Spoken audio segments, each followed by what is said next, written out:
আমরা এই যে হিন্দু মুসলমান নিয়ে আমরা জাতি ভেদাভেদ করি, হ্যাঁ, কিন্তু একটা কথা জানবেন, যিনি মুসলমান, যারা প্রকৃত সত্যিকারের মন থেকে জানে, তারা জানে ওনারা যাকে আল্লাহ বলে আমরা তাকে কৃষ্ণ বলি, তাই না?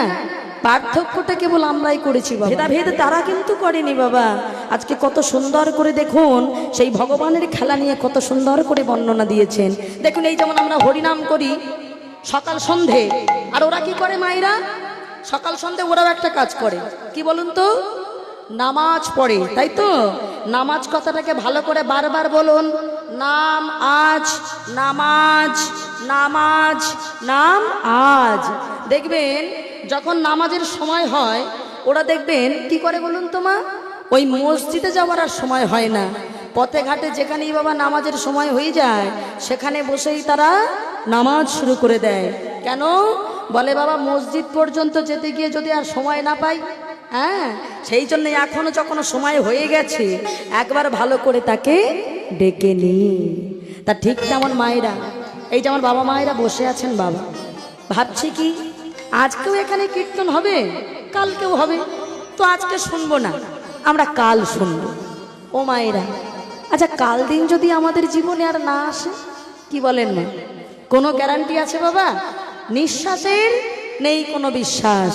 ভালো করে ভাবেন, কাল তো দূরে থাকার 1 ঘন্টা বাঁচবো কিনা আমরা জানি না, হ্যাঁ? তাহলে তাদের যেমন কথাটা ধর্ম অনুযায়ী ঠিক বলে দিল, নাম আজ, নাম কাল নয়, আজকেই আমাকে নাম করতে হবে, তা ঠিক তেমন আজকেই হরির নাম ভজন করতে হবে, কাল আমাদের আর সময় হবে না, আজকেই যতক্ষণ পারো ভজন সাধন করে নাও। তাই আজকে সেই ভগবানকে নিয়ে বাবা অনেক মুসলমান কবি আছে, ভাই জানেন যে চাঁদ কাজী যে উদ্ধার করেছিল বাবা, মলয় চাঁদ কাজী, সেই মলয় চাঁদ কাজী একজন মুসলমান, অথচ আমার ভগবানকে না নিজে হাতে তার সমাধি দিয়েছিল। ভালো করে ভাবেন, ওই নবদ্বীপে এখনো সেই চাপা ফুলের গাছ আছে বাবা, একটা গাছও লাগিয়েছিলেন চাপা ফুলের গাছ, যে ওই গাছ যতদিনই বেঁচে থাকবে আমি জানবো যে চাঁদ কাজী তুমি এখনো বেঁচে আছো। দেখেছেন? শুধু তাই নয় বাবা, এখন যে পথটা করব ইনিও তো একজন মুসলমান, যার নাম হলো নাসির মাহমুদ।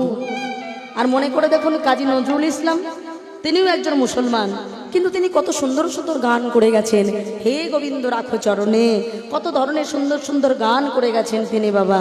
তাহলে একজন মুসলমান হয়ে তিনি কত সুন্দর আমাদেরকে বাবা কত কত উপহার দিয়ে গেছে, কত গান, কিন্তু আমরা সেই মানে বুঝি না। আমরা নিজেরা হিন্দু মুসলমান নিয়ে দ্বন্দ্ব করে বাবা মারপিট করে নিজেরা নিজেরা মরি।